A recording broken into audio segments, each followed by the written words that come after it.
Éternel des armées, je veux te rendre grâce. Merci pour ce message prophétique, oh Dieu. Éternel, nous croyons que l'heure est arrivée où l'Afrique devra être totalement changée et sauvée pour ta gloire. Merci parce que tu nous aides à entendre la voix d'en haut, Seigneur, celle qui vient de toi, afin que, Seigneur, cela s'accomplisse pour ta gloire. Père, je veux te rendre grâce pour le rôle prophétique que nous avons à jouer en cette fin des temps. Merci pour mon frère, merci pour ma soeur. Éternel, car la grâce, le potentiel, les dons, la prédestination que tu as sur la vie de chacun devront éclore par ta puissance extraordinaire et libérer le trésor que tu as investi en nous depuis l'éternité.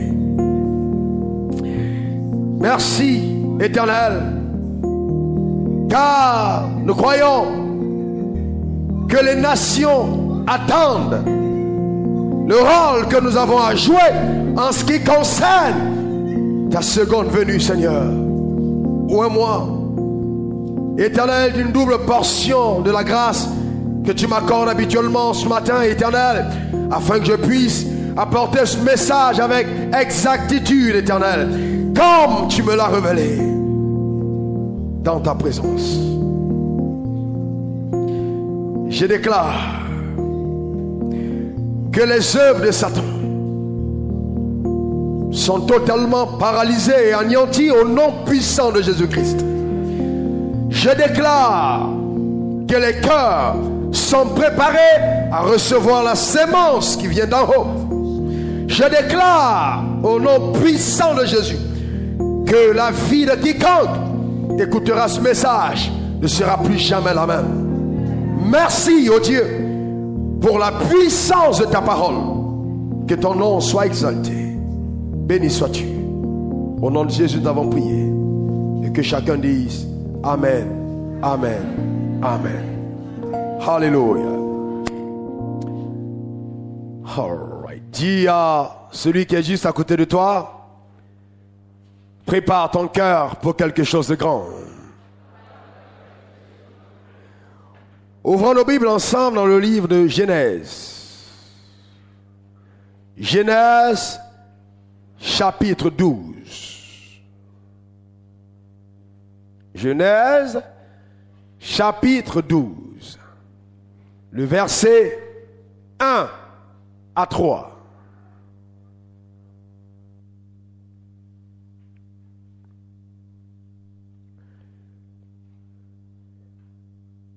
L'Éternel dit à Abraham, va-t'en de ton pays, de ta patrie et de la maison de ton père dans le pays que je te montrerai. Je ferai de toi une grande nation et je te bénirai. Je rendrai ton nom grand et tu seras une source de bénédiction.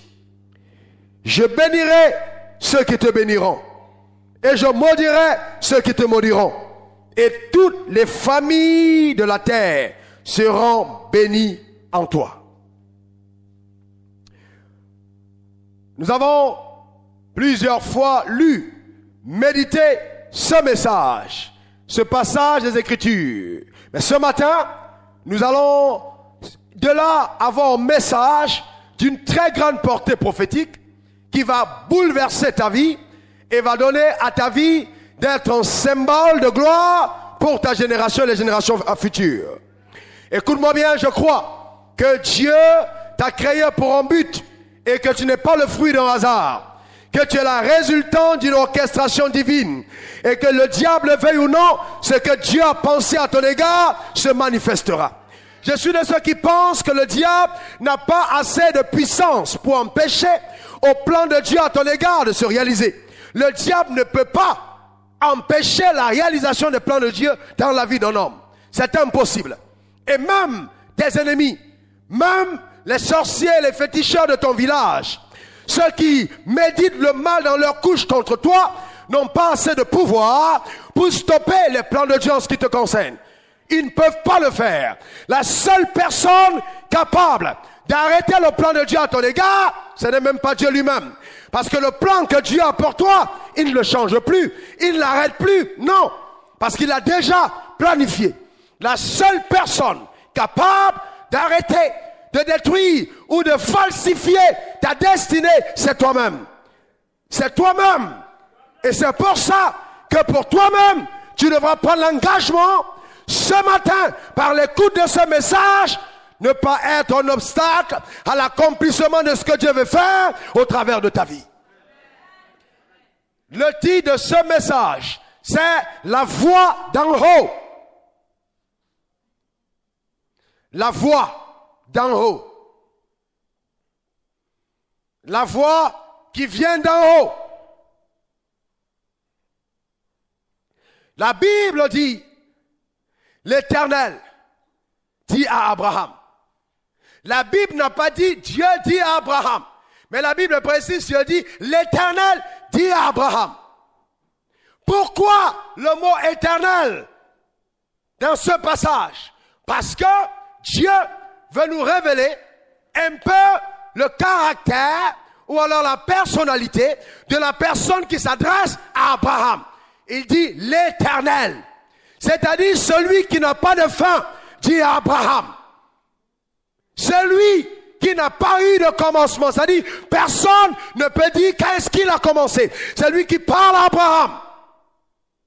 Celui qui est l'alpha, celui qui est l'oméga. Il dit à Abraham, va-t'en de ton pays.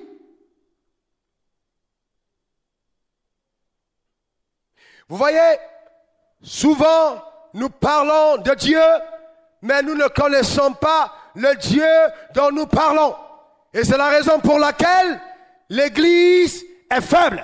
C'est la raison pour laquelle beaucoup de personnes n'entrent pas en possession de l'héritage que Dieu a pour eux. C'est la raison pour laquelle certaines personnes continuent de croupir sous des malédictions qui ont été relâchées dans leur vie, dans leur famille, dans leur village, sur leur nation ou sur leur continent.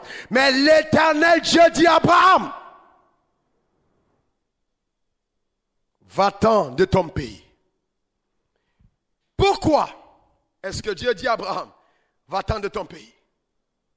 Vous savez, il y a des choses qui ne peuvent t'arriver que si tu es sorti de ton pays.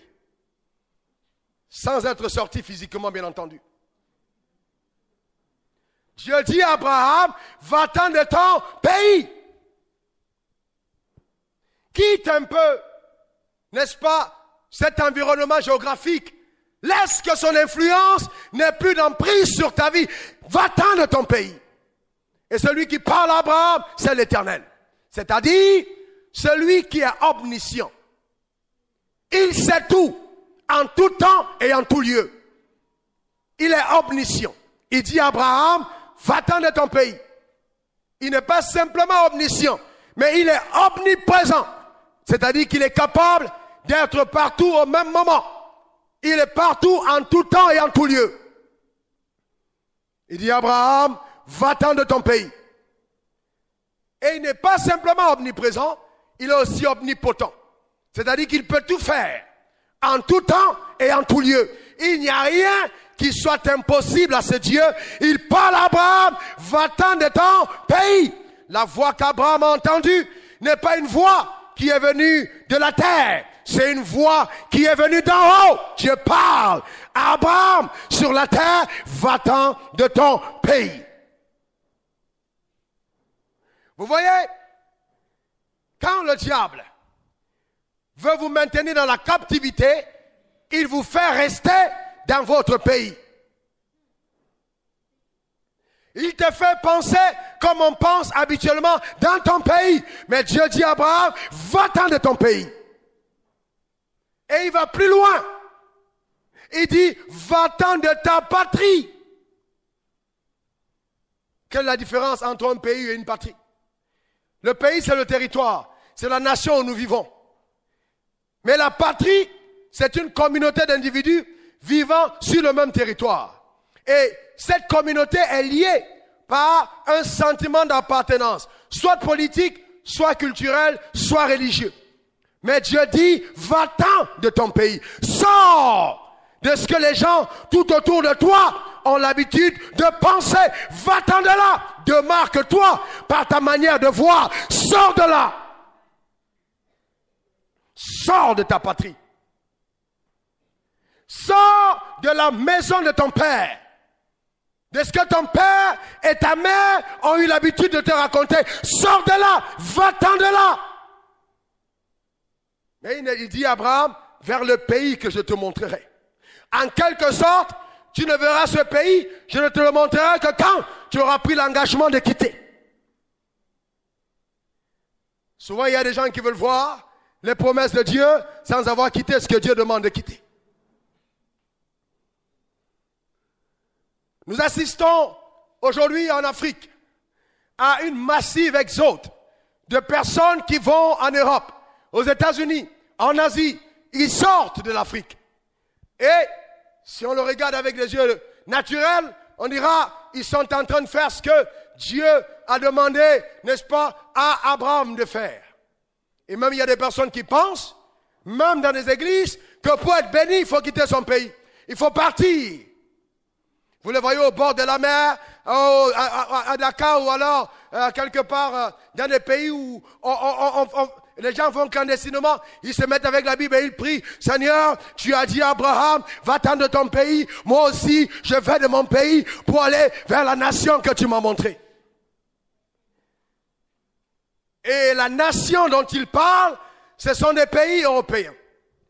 Des pays qui sont dits, entre griffes, nations développées. Mais ce matin, je vais t'amener à voir le monde différemment. Et à comprendre que le mot sous-développé, le mot nation pauvre, ce sont des concepts démoniaques qui ont été établis par le diable au travers des institutions pour te maintenir dans l'esclavage et la pauvreté. Parce que tu n'es pas ce que le FMI pense. Tu n'es pas ce que la Banque mondiale déclare. Non. Mais tu es exactement ce que la Bible déclare que tu es.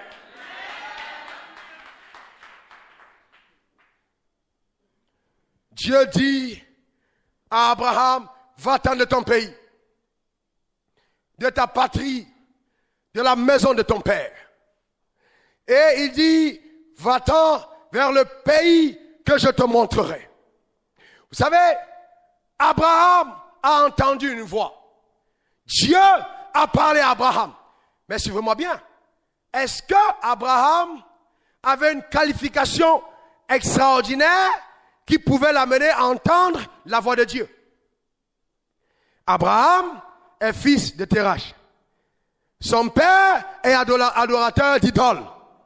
C'est-à-dire que son père et Dieu, il n'y a rien de commun.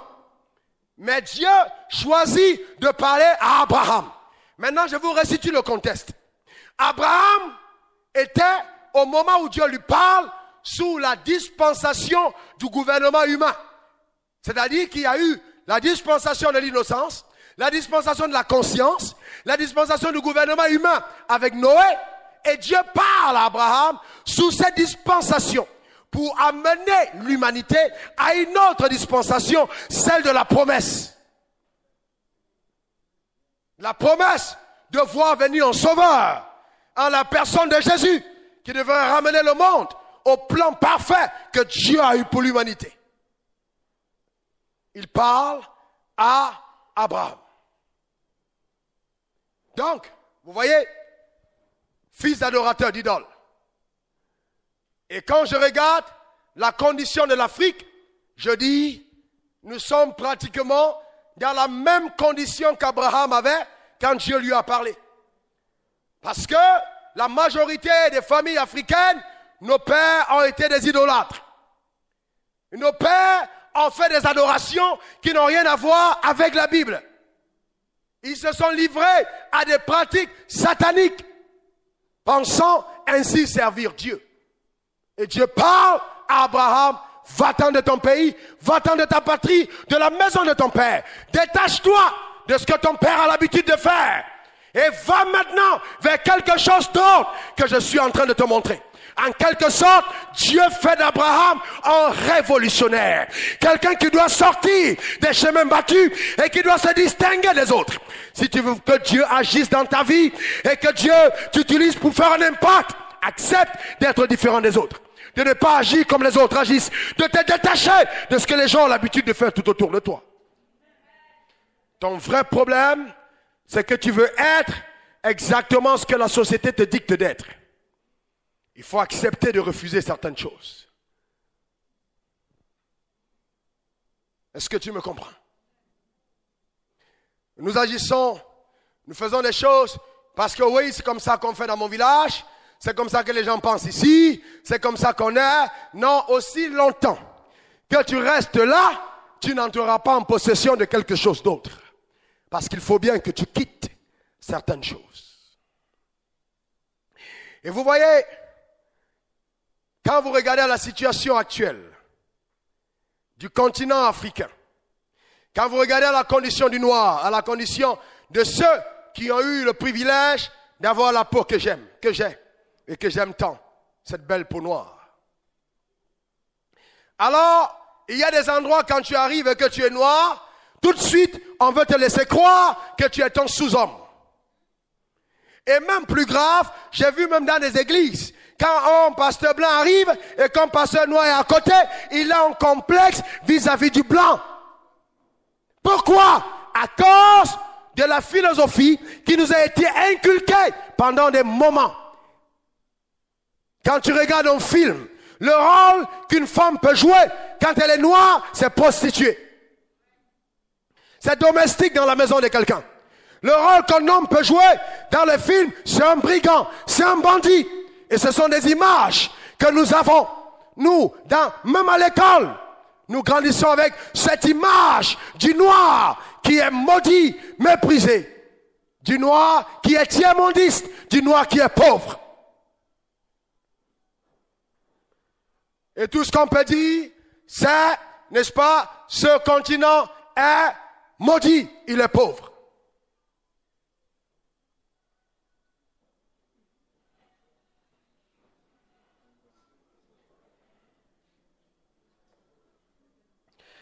Et vous voyez, jeune homme, arrête-moi ton cellulaire. Mais qu'est-ce que c'est?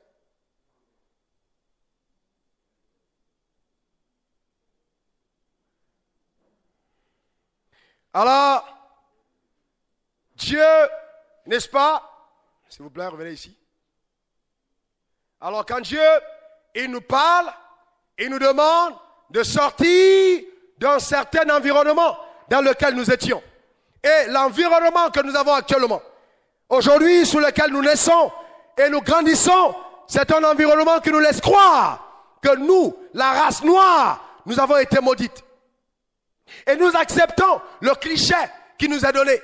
C'est pour ça que dans nos églises, dès que quelqu'un touche déjà 250 000 francs par mois, quand il entre à l'église, il veut être nommé diacre. Dès qu'il gagne une voiture à l'extérieur, dès qu'il arrive, il faut qu'il dise au pasteur ce que le pasteur doit faire. C'est une mentalité de pauvreté. Est-ce que vous me comprenez? Dès que quelqu'un a peut-être 2 millions dans le compte bancaire, il pense qu'il est extrêmement riche. Nous a amené à voir petit. Alors que quand le petit Américain naît, tout de suite, à l'école, on lui enseigne que Bill Gates n'était rien du tout. Et qu'il a simplement décidé de croire en Dieu et de croire aux forces que Dieu a mis en lui. Et que plus tard, à l'âge de 25 ans, il a mis sur pied quelque chose de révolutionnaire qui a fait de lui l'homme le plus riche de la planète.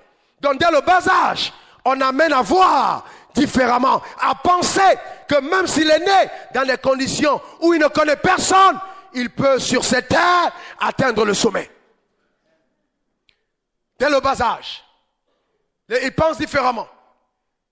Son père n'a pas peur de l'amener voir des gens qui ont des jets privés, des gens qui sont propriétaires de grands domaines. Et ça fait que si lui, demain, il a un jet privé, ce n'est pas quelque chose d'étrange. Parce qu'il a déjà été habitué à voir. Son esprit a été préparé à la gloire. Alors que chez nous, nous avons une mentalité extrêmement rétrograde.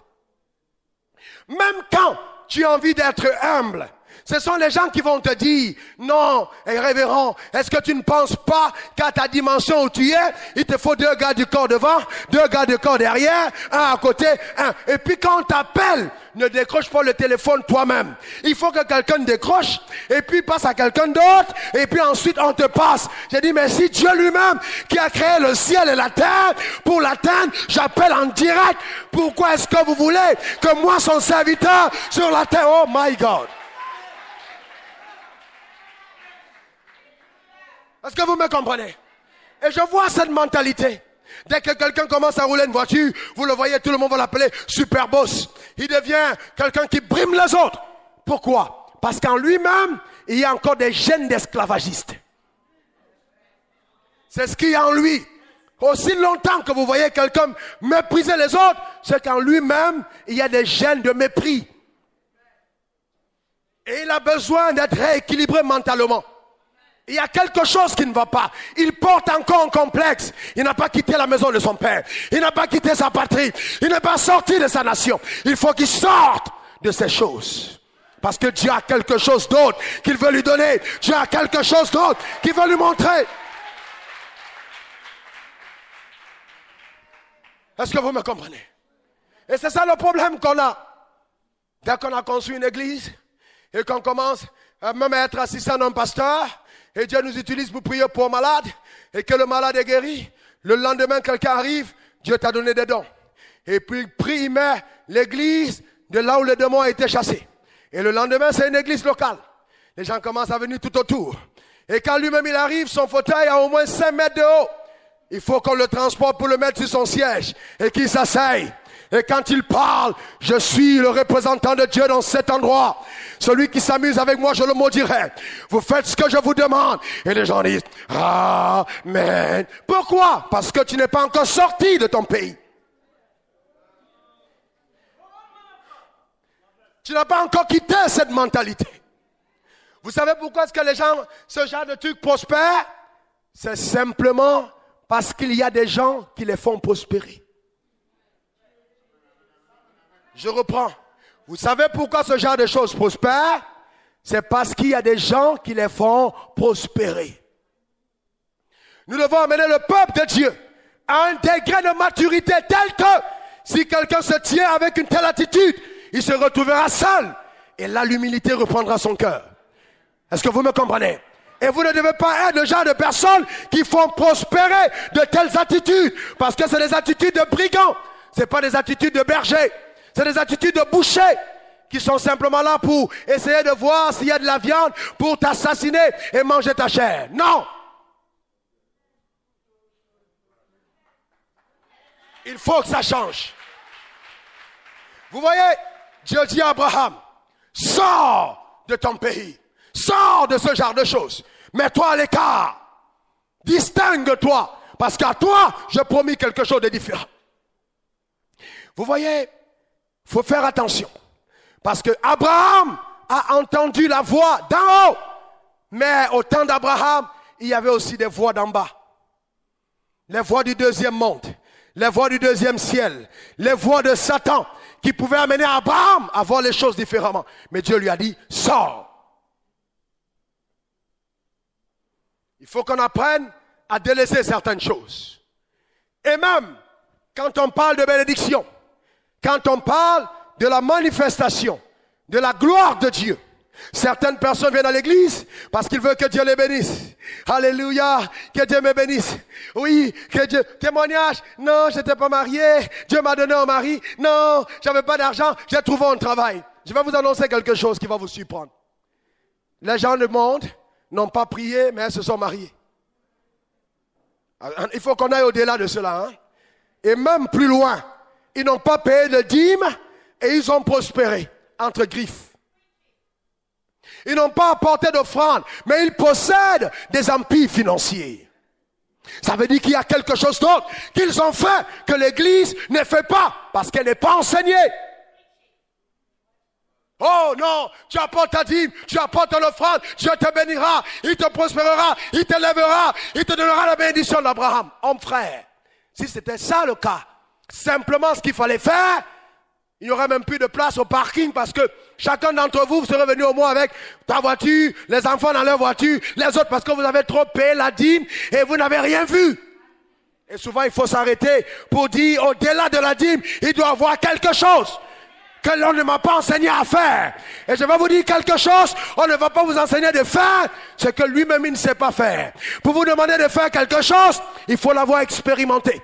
Et si je n'ai pas appris à travailler, je ne peux pas te dire travail. Si je n'ai pas appris à sacrifier, je ne peux pas te dire sacrifie.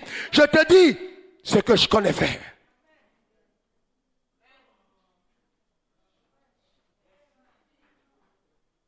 Vous savez, écoutez-moi bien. Je suis des hommes de Dieu qui ont l'audace, de ceux qui ont l'audace de dire que ma bénédiction n'est pas rattachée à ton offrande. Et que ma bénédiction ne sera jamais rattachée à ta dîme. Jamais. Parce que si je devrais attendre que Dieu me bénisse par ta dîme, alors je vais te dire, je ne serai pas là. J'ai essayé ça au départ et j'ai compris que ça allait me prendre près de 200 ans. Et je ne suis pas sûr que j'allais vivre 200 ans, donc j'ai changé. Est-ce que vous me comprenez? Quand j'ai calculé les bénédictions qui venaient par ce canal, j'ai dit, Dieu, si je dois attendre ça, il me faut vivre au moins 200 ans pour commencer à avoir ne serait-ce qu'une maison. Et là, j'ai dit, Dieu, je crois qu'il doit avoir notre chemin. Et Dieu m'a dit, tu es sage. Quitte de ce pays, sors de cette patrie, de ceux qui se sont mis ensemble pour croire que je suis celui qui t'établit dans le ministère simplement pour ton ventre. Non, non, non, non, non, non, non. J'ai dit non. Dieu ne peut pas m'avoir appelé simplement pour mon ventre. Si les oiseaux du ciel qui ne sèment ni ne moissonnent ont de quoi manger, à plus forte raison, moi son serviteur. Non. Dieu ne peut pas m'appeler simplement à dépendre de ça pour manger. Non, non, non, non, non. Il doit y avoir quelque chose d'autre. Il doit y avoir quelque chose d'autre. Pourquoi est-ce que, même à la maison, vous êtes là, alléluia, que Dieu bénisse le pasteur. Quand ton enfant dit, je vais devenir pasteur, tu dis, hé, attention, hein. Non, non, non, non, non, non, non. Eh, non, non, non, pas du tout. Pas du tout. Il faut aller à l'école. Je veux que tu sois médecin. Je veux que tu sois avocat. Je veux que tu sois docteur. Ah, tu es contente avec ta fille. Et puis elle vient te dire, oh papa, vraiment Dieu m'a béni. Je sens que j'ai de l'amour pour ce pasteur. Quoi? Toi? Épouser un homme de Dieu? Mais ça ne va pas? Non. Il faut. Et tu commences à avoir peur. Pourquoi? Parce que tu sens que ta fille est en insécurité. Si elle l'a dans la maison d'un pasteur, comment est-ce qu'elle va manger? Ton cœur commence à battre. Tu dis, mais qui dans ma vieillesse m'a apporté la nourriture? Elle veut épouser un pasteur. Mais comment est-ce que ça va se faire? Quand j'ai vu ces choses, j'ai dit, Dieu, il y a quelque chose qui semble ne pas aller quelque part. Parce que le métier de pasteur est le seul où aucune institution dans ce monde ne pourra vous qualifier pour l'être. J'ai vu des Harvard University. J'ai vu des écoles prestigieuses, les hautes écoles de commerce. Mais je n'ai vu nulle part une école capable de dire je fais de toi un pasteur. Impossible. La seule institution, cette institution n'est pas sur la terre. Dieu l'a gardée au ciel. Et c'est là au ciel lui-même que lui il prépare ces gens-là. Parce que personne d'autre ne peut les appeler si ce n'est lui. Et il n'a même pas jugé utile que ce soit le Saint-Esprit qui donne ce don. Il a réservé ça à Jésus lui-même pour appeler les uns comme apôtres, comme prophètes, comme évangélistes, comme pasteurs, comme enseignants de sa parole. Et si c'est autant noble, je sais que la noblesse est rattachée à la bénédiction et même financière. C'est qu'il y a quelque chose d'autre que nous n'avons pas vu, que Dieu ne nous a pas montré. Ah, il m'arrive de lire les journaux, mais pas beaucoup. Et je constate que quelqu'un dans le bazar a commencé à jouer au ballon et il touche près de 400 millions de francs CFA par mois. Je me dis, mais il y a quelque chose qui ne va pas. Je vois quelqu'un qui va s'entraîner pour devenir boxeur. Et après, il devient un champion. Il a des sommes immenses. Et l'homme de Dieu a de la peine à manger. Alors on dit non, vous savez, le Fils de l'homme n'avait pas là où poser sa tête. Oh, soyez humbles comme Jésus l'a été. On ne peut pas être pauvre et avoir un comptable. On ne peut pas être pauvre et puis avoir un trésorier, avoir une administration. Un secrétaire d'administration, secrétaire de direction, comptable, en la personne de Judas. Quand il s'est déplacé, tout était organisé. On ne peut pas avoir toutes ces choses et puis dire à 5000 personnes, mettez-vous assis, qu'est-ce que vous avez entre vos mains? Si on le dit, c'est parce qu'on sait qu'au-delà de ce que les gens peuvent voir, il y a une richesse que les yeux n'ont pas vue, que l'oreille n'a pas entendue, qui n'est pas montée au cœur de l'homme. Est-ce que ça va? Et j'ai pris la résolution, j'ai dit, Seigneur, en ce qui me concerne, je ne suis pas venu sur la terre accompagner les autres. Il faut que tu m'apportes le témoignage de ton appel sur ma vie. Seigneur, c'est toi qui as parlé à Abraham. C'est toi qui lui as dit quitte ton pays, ta patrie. C'est toi qui lui as dit toutes les familles de la terre. Les familles, le blanc, le noir, le métis, le jaune. Même le bronzé. Même ceux qui se sont bronzés avec des produits bronzés. Même eux, ils seront bénis quand même.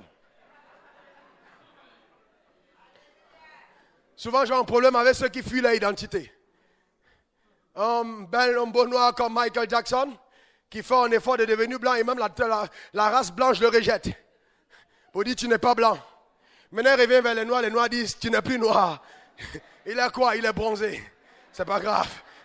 Amen. C'est pas si grave que ça.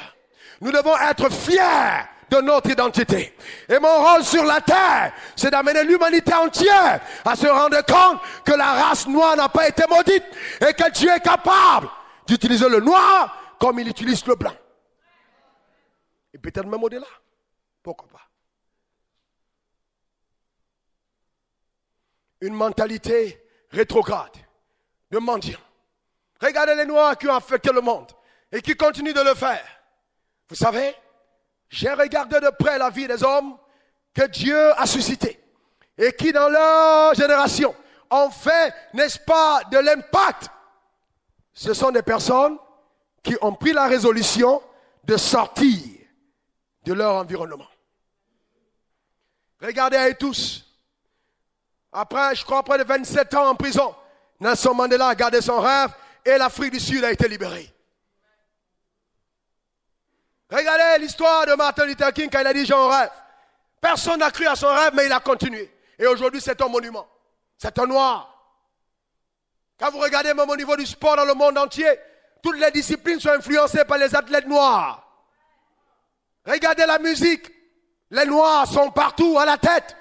Et le seul endroit où on décide qu'ils ne doivent pas être, c'est l'économie. Mais je vais plus loin. Quand vous regardez bien l'économie, il y a beaucoup de noirs riches. Mais le problème, c'est que nos nations sont pauvres et nos individus sont riches. Alors j'ai dit, Dieu, qu'est-ce qui se passe? Nous avons un problème de mentalité. Dès qu'on nomme quelqu'un directeur de société, la première intention, les gens organisent la fête. Dès qu'il y a un ministre, on fête au village. Pourquoi? Parce qu'il va voler l'argent du village, de l'État, pour venir au village avec. Donc on commence à fêter. Même s'il ne voulait pas voler, on fait de lui un voleur. Parce que tout le village va venir commencer à présenter ses besoins. Alors que son salaire n'est même pas souvent suffisant pour que lui-même il envoie ses enfants à l'école, à l'étranger, pour qu'ils soient bien formés. Alors, on fait de lui un voleur. Quitte de ton pays. Il faut sortir de ces choses-là.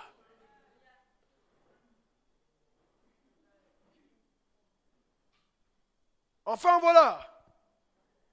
Et la première réaction, dès qu'il a eu de l'argent, il ne peut rien faire d'autre que d'acheter une maison en son nom, d'acheter parce qu'on n'a pas la notion de l'investissement.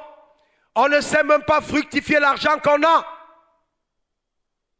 Et on voit d'un homme qui est trop prospère, quand il a réussi, il a 15 maîtresses, et chacune d'elles a une nouvelle RAV4. Alors là, alléluia, on a réussi. On a réussi. Et c'est là la réussite. Vous savez, et pire encore, même quand ils viennent dans nos églises, on n'a pas le courage de leur dire, ce n'est pas correct. Et même, souvent c'est eux qui disent la veille, ils envoient un message, le samedi soir, pasteur, est-ce que tu peux nous parler un peu d'amour qui pardonne tout? Est-ce que vous comprenez? Le samedi soir, l'homme de Dieu a préparé un message sur l'onction de Dieu qui guérit. Il reçoit un message. Il faut parler d'amour. J'invite mes amis, il faut qu'ils comprennent ce que c'est que l'amour. Et il arrive à l'église avec sa délégation. Et après l'église, ils iront dans un maquis, ils vont continuer à vivre comme avant. Et quand il arrive, il a la première place à l'église. Et quand le pasteur parle, il fait, c'est bon, le pasteur. Et lui, il dit, je sens l'onction. Il n'y a pas d'onction. C'est l'excitation charnelle. Il n'y a pas d'onction dedans. Il n'y a rien. Ce n'est pas l'onction de Dieu.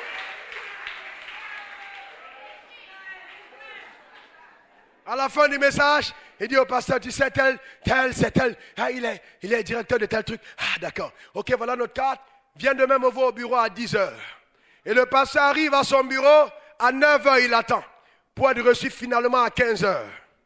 Quand il arrive, il dit, pasteur, non, mais va, donnez des journaux au pasteur, il doit lire. Je suis occupé, hein. Attends, moi j'arrive. Et quand il termine à 15h, il le reçoit 5 minutes. Bon, pasteur, tiens, voilà une enveloppe, peut-être 50 000, peut-être 100 000. Et puis le pasteur s'en va. Alléluia, il rend témoignage à sa femme. Dieu nous a visités. Dieu ne t'a pas visité. Ce n'est pas une visitation. Est-ce que vous me comprenez? Et donc on rentre comme si, vous savez, cette mentalité doit changer. Elle doit changer. Elle doit changer. Il faut qu'on aille à un autre niveau. Celui qui se comporte de la sorte n'a pas entendu la voix d'en haut. Celle qui vient de Dieu. Ce que Dieu est capable de dire. Nous n'avons pas la notion de sacrifice. Le noir n'aime pas sacrifier. Ah non, quand il s'agit de fétiches, là il sacrifie bien. Tout ce qu'on demande de faire, les fétiches, il fait. Vous voyez un homme. Ça m'a souvent étonné, assis dans une gloire apparente, qui tremble devant une fille de 17 ans qui est dans son bureau. Il met tout le monde dehors, parce qu'une fille est entrée dans son bureau. J'ai dit, mais c'est pas vrai. C'est vraiment insensé. Il met tout en branle. Il modifie son planning.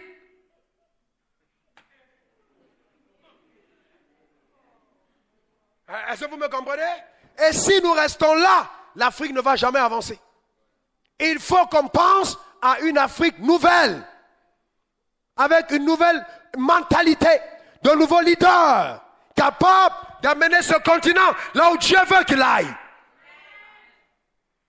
Et c'est grave, nous avons des leaders, des dirigeants de nos nations. Oh, l'Afrique est pauvre, oh, l'Afrique est pauvre. Et puis on dit, bon, on va faire une réunion des présidents les plus pauvres du monde. Et puis on les invite, chacun prend son avion, ils arrivent. Vous savez, à notre heure, on ne va plus partir.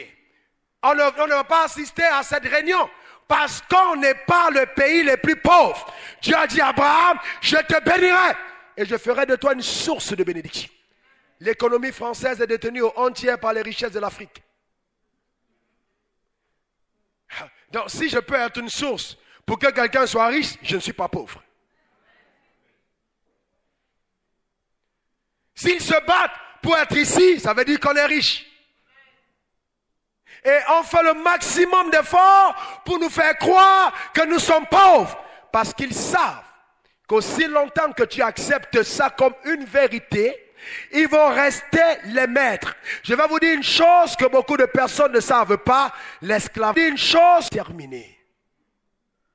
Parce que si tu as fait de quelqu'un un esclave et que tu le libères, et qu'il n'a pas la possibilité d'entrer en possession des richesses, tu le détiens captif. En fait, l'Afrique est comme un chien qui était dans une cage. On l'a maintenu dans la cage, longtemps, il a commencé à aboyer. Et après, on dit, ok, on te relâche, mais on te met une corde de 200 mètres de longueur.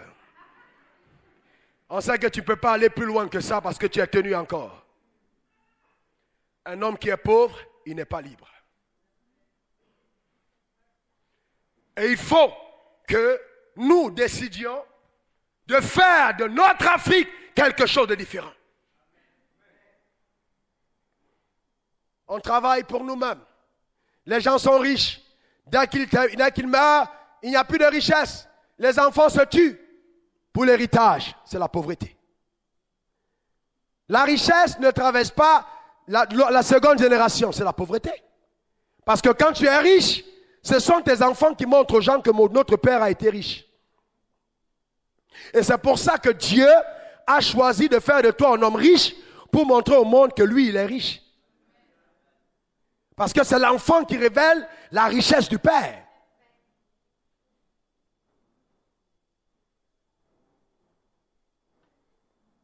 Il faut que notre mentalité change.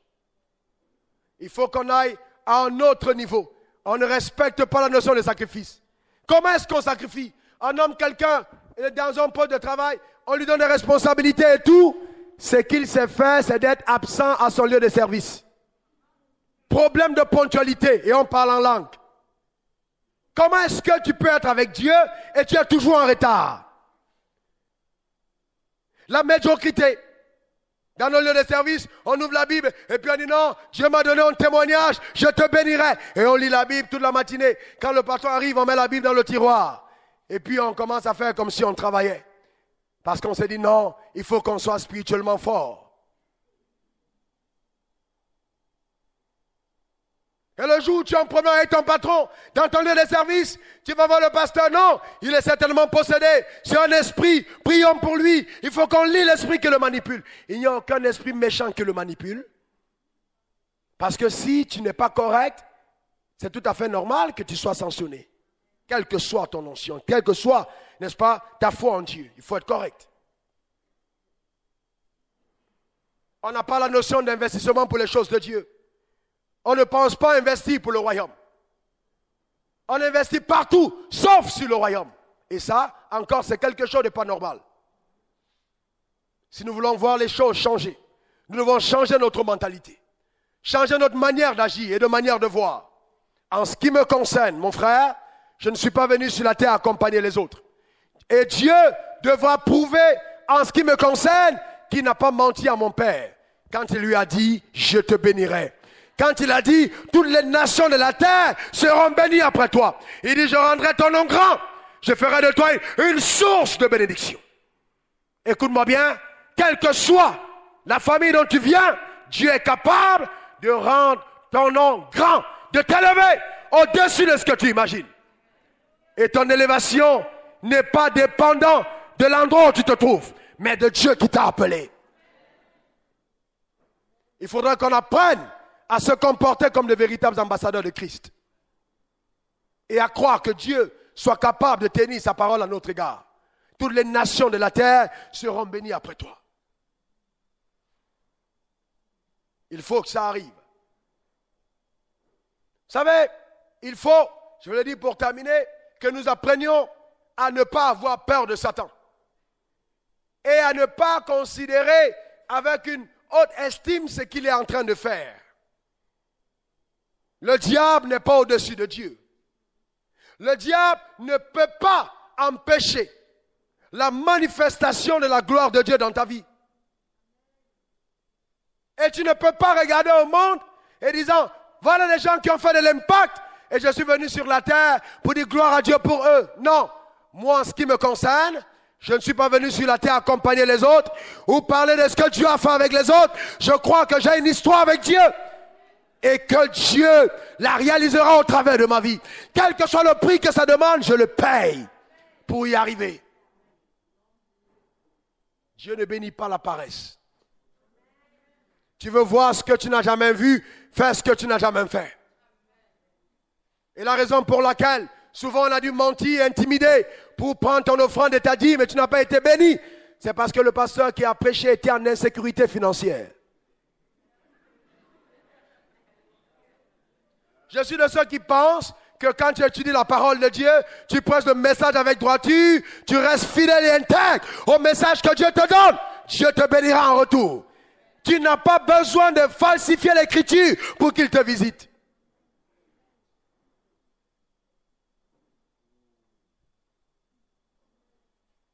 Et vous voyez même, souvent je suis entré dans certaines maisons de mes amis. La première chose, réaction que tu vois dans le mur, le premier verset, c'est Malachie 3, verset 10. Dès que tu entres, même dans l'église, c'est ce qu'on te rappelle. Écoutez-moi bien, je crois qu'il faut supporter l'œuvre de Dieu, mais en aucun moment, l'intimidation n'a été l'arme que Dieu a utilisée. Aucun moment. Et je vais plus loin. Si je veux que Dieu t'amène à donner davantage d'offrandes, je vais t'enseigner davantage la parole et comment avoir l'offrande. Parce que si je viens te dire, ok, prends tout ce qui te reste, mets dans le panier, Dieu va te visiter. Quand tu as tout donné, maintenant tu fais quoi? Concrètement. Non? Avec quoi tu entreprends? Avec quoi tu commences à vendre de la loco? Comment tu fais par la suite? Je veux que tu puisses venir et dire un jour, Dieu m'a mis à cœur de donner 100 millions, 50 millions, 10 millions pour l'église. Parce que tu auras reçu 1 milliard. Parce que tu auras gagné 100 millions. Parce que tu auras gagné 50 millions. Oui, c'est ce que je crois. Dieu doit être à même de te visiter. Dans cette salle, nous avons des personnes qui vont offrir des voitures. Au pasteur assistant, tiens, voilà une voiture pour toi. Tiens, voilà les instruments. Voilà ce que j'offre pour l'église. Parce que Dieu va te visiter au-delà de ce que tu imagines. Et au-delà de ce que tu penses. Il va te bénir. Et il y a des gens ici dans cette salle qui ne travaillent pas encore. Qui sont encore à l'école. Mais tu as une valeur. Je te respecte parce que tu as la capacité de devenir grand. Je te respecte parce que je sais que tu peux devenir quelque chose. Je te respecte parce que le don de Dieu est avec toi. Et je sais que si je t'encourage et si je t'enseigne la parole, si je veille sur toi, tu deviendras ce que Dieu veut. En ce qui me concerne, tu veux moi bien, j'ai plus de respect pour ceux qui ont le potentiel que ceux qui ont déjà. Je préfère que Dieu m'envoie des gens de potentiel. Des gens qui peuvent devenir quelque chose. Et là, au moins je vais les aider. Au moins je vais travailler. Parce que celui qui n'a pas travaillé ne mangera pas. S'ils ont déjà tout, qu'est-ce que je fais? Tu es là parce qu'il faut que je t'aide à aller quelque part. Tu es là parce qu'il faut que je t'accompagne sur le chemin de la destinée. Tu es là parce que je dois t'amener à ton héritage. Je respecte que tu sois couturière. Je te respecte. Il n'y a pas de problème. Même si tu pousses le haut trop, je suis avec toi. Parce que je crois que Dieu est capable de faire de toi un champion. Les gens qui ont bouleversé leur destinée ne sont pas toujours allés dans les grandes universités. Les gens qui ont bouleversé leur destinée n'ont pas toujours eu des parents très riches. Mais ils ont écouté une voix, celle qui est venue d'en haut, celle qui a été dite par le Créateur. Ils ont eu une conviction que le Maître leur a donnée.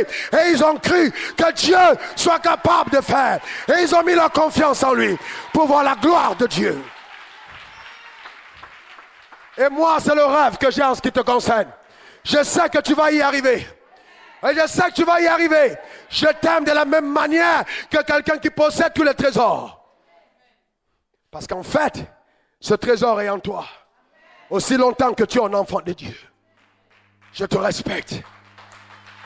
Et je t'aime.